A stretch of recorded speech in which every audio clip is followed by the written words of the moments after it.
এই বাংলায় হবে না, এই আওয়ামী লীগের রাজনীতি করতে হবে। এই আওয়ামী লীগের রাজনীতি করতে হবে। আওয়ামী লীগের নিবন্ধন করতে হবে।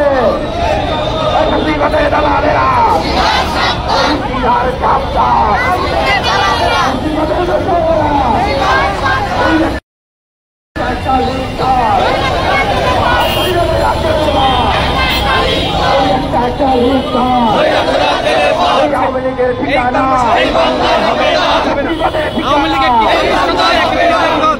এদেরকে যদি আপনারা সাইজ না করেন, আওয়ামী লীগ আগামী দিনে এসে আপনাদেরকে এমন ভাবে সাইজ করবে, এই বাংলায় হবে না।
বাংলাদেশের ভবিষ্যৎ গণঅধিকার পরিষদ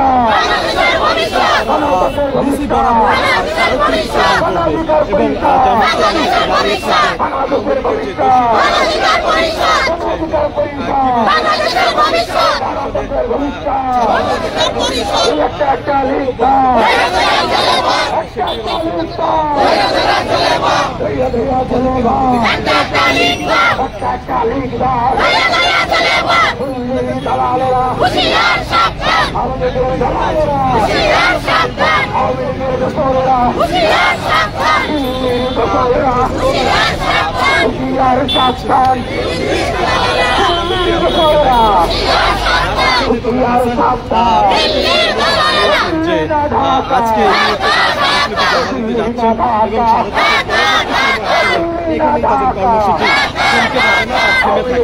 তারা পরবর্তীতে যদি এই শারীরিক কাজ করা হয়, কোনো ধরনের পদক্ষেপ যদি সরকার না গ্রহণ করে, তাহলে কিন্তু পরবর্তীতে কঠোর থেকে কঠোরতম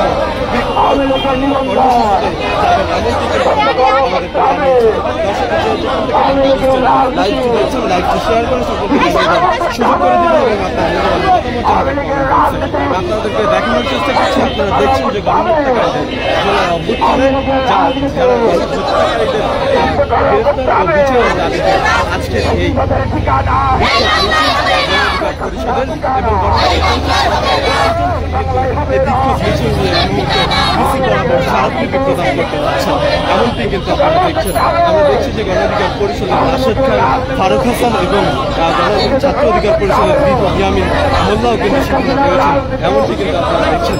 আপনাকে জানিয়ে রাখতে চাই, জুলাই গণ অভ্যুত্থানের পরবর্তী সময় 5 আগস্ট অন্তর্বর্তী সরকারের প্রধান উপদেষ্টা করা হয় ডক্টর মোহাম্মদ ইউনূসকে। এর পরবর্তী সময় আমরা দেখেছি যে অন্তর্বর্তী সরকারের আবৃত্তি কিন্তু আসলে এবং আমরা দেখছি যে সেই গণ অধিকার পরিষদ বিক্ষোভ মিছিল এবং বিভিন্ন স্লোগান দিচ্ছেন দেখছি।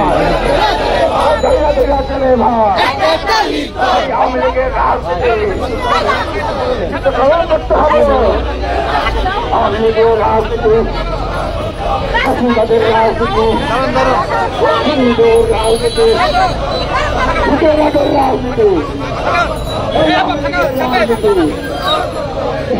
করতে হবে। এই আওয়ামী লীগের রাজনীতি, হাসিনার রাজনীতি, হাসিনাদের ঠিকানা, হাসিনার ঠিকানা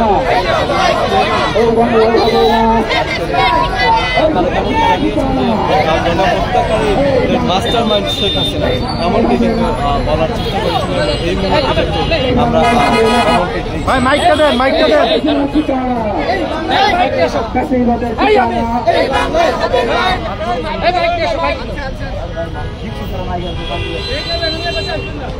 ভাই একটু পিছনে চলে আসেন। প্রিয় সাংবাদিক ভাইরা, আজকে আমরা আওয়ামী লীগের সাংগঠনিক কার্যক্রম স্থগিত, নিবন্ধন স্থগিত এবং একই সাথে গণহত্যার বিচারের দাবিতে আজকে ঢাকা জেলা গণ অধিকার পরিষদের পক্ষ থেকে আজকে বিক্ষোভ মিছিল করা হয়েছে, বিক্ষোভ সমাবেশ করা হয়েছে। এখন ঢাকা জেলার সভাপতি অ্যাডভোকেট শওকত হোসেনের নেতৃত্বে 10 সদস্যের একটি প্রতিনিধি দল তারা ঢাকা জেলার ডিসির কাছে যাবেন এবং আমরা প্রধান উপদেষ্টার কাছে যে স্মারকলিপি দিতে চাই।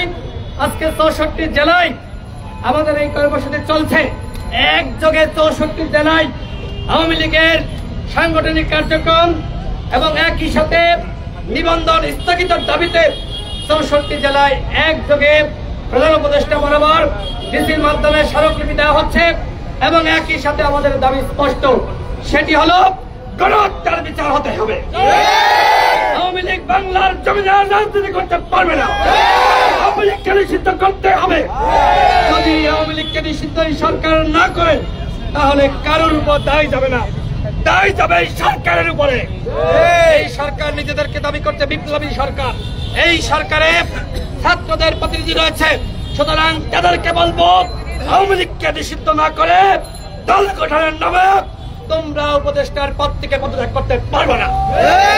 রাষ্ট্র সংস্কারের কথা বলে আওয়ামী লীগকে নিষিদ্ধ করবা, সেই কথা বলে তোমরা এই উপদেষ্টা পরিষদ গঠন করেছ, সেখানে অংশ নিয়েছ। সুতরাং আওয়ামী লীগকে নিষিদ্ধ না করে তোমাদের পদত্যাগ আমরা মানব না। সকলকে আল্লাহ হাফেজ, আসসালামু আলাইকুম।